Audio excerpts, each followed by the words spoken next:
નમસ્કાર મિત્રો, અમારી ચેનલમાં તમારું સ્વાગત છે। આજે અમે એવી હૃદયસ્પર્શી વાર્તા લઈને આવ્યા છીએ જે આપણને સમજાવે છે કે દુનિયામાં ભલે માણસ કેટલો પણ શક્તિશાળી, ધનવાન કે બુદ્ધિશાળી બની જાય, પરંતુ ઈશ્વરથી મોટું કોઈ નથી।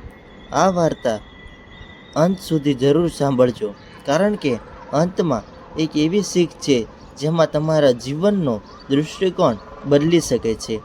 એક ગામમાં વિરાજ નામનો ખૂબ જ ધનવાન વેપારી રહેતો હતો। તેની પાસે પૈસા, મહેલો, જમીનો અને નોકર ચાકર બધું હતું। લોકો તેની ખૂબ પ્રશંસા કરતા, પરંતુ ધીમે ધીમે તેની અંદર અહંકાર વધી ગયો। હવે તેને લાગવા લાગ્યું કે દુનિયામાં તેના કરતાં મોટું કોઈ નથી। તે ઘણીવાર કહેતો, મારી મહેનતથી બધું મેળવ્યું છે, મને કોઈ ઈશ્વરની જરૂર નથી। ગામના વૃદ્ધ સંતે એક દિવસ તેને સમજાવવાનો પ્રયત્ન કર્યો। તેમણે કહ્યું, બેટા, સંપત્તિનો ગર્વ ન કર, સમય બદલાતા વાર નથી લાગતી, ઈશ્વરની ઈચ્છા વગર એક પાંદડું પણ હલતું નથી। પણ વિરાજ હસવા લાગ્યો। તેણે કહ્યું, જો ઈશ્વર હોય તો મને રોકીને બતાવે। સમય પસાર થતો ગયો। એક દિવસ અચાનક તેના વેપારમાં ભારે નુકસાન થયું। પછી વરસાદ ન પડતા તેની ખેતી બરબાદ થઈ ગઈ। થોડા જ દિવસોમાં તેની તબિયત પણ ખરાબ થવા લાગી। ડૉક્ટરો સારવાર કરતા રહ્યા, પરંતુ કોઈ ખાસ ફરક પડ્યો નહીં। જે લોકો રોજ તેની આગળ પાછળ ફરતા હતા, તેઓ ધીમે ધીમે દૂર થવા લાગ્યા। મિત્રો પણ સાથે રહ્યા નહીં। ત્યારે વિરાજને સમજાયું કે પૈસા બધું ખરીદી શકે, પરંતુ સાચો સાથ, આરોગ્ય અને શાંતિ ખરીદી શકતા નથી। એક રાત્રે તે ખૂબ દુઃખી થઈને આકાશ તરફ જોવા લાગ્યો। તેની આંખોમાંથી આંસુ વહેવા લાગ્યા। તેણે પહેલીવાર દિલથી પ્રાર્થના કરી, હે પ્રભુ, મેં અહંકારમાં આવીને તમને ભૂલી દીધા, મને માફ કરજો। બીજા દિવસે તે ગામના એ જ વૃદ્ધ સંત પાસે ગયો। સંતે પ્રેમથી કહ્યું, ઈશ્વર ક્યારેય પોતાના ભક્તને છોડતા નથી। માણસ ભૂલ કરે તો પણ જો સાચા દિલથી પસ્તાવો કરે તો ઈશ્વર તેને નવી શરૂઆત કરવાની તક જરૂર આપે છે। વિરાજે પોતાની ભૂલો સ્વીકારી। તેણે ગરીબોની સેવા શરૂ કરી, જરૂરિયાતમંદોને ભોજન આપવાનું શરૂ કર્યું અને પોતાના કર્મોમાં નમ્રતા લાવી।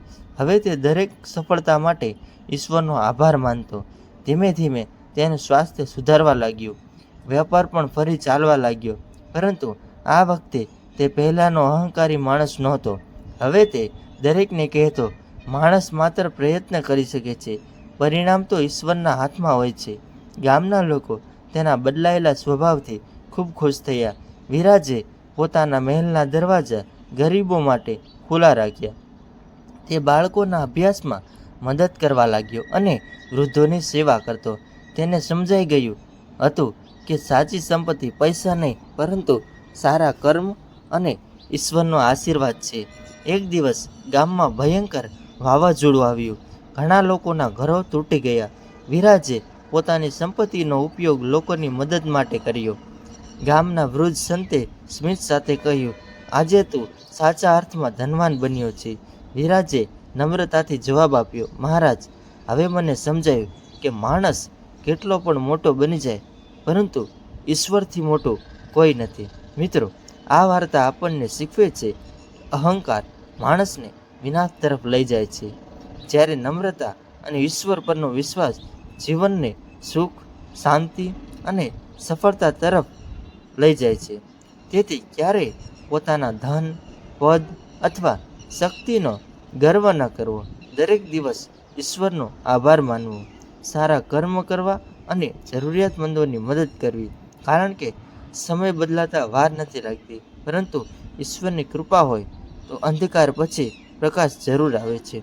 જો તમને આ વાર્તા ગમી હોય તો વિડીયોને લાઈક કરો, તમારા મિત્રો સાથે શેર કરો અને આવી જ પ્રેરણાદાયક અને નૈતિક વાર્તાઓ માટે અમારી ચેનલને સબસ્ક્રાઈબ કરવાનું ભૂલશો નહીં। જય શ્રી કૃષ્ણ।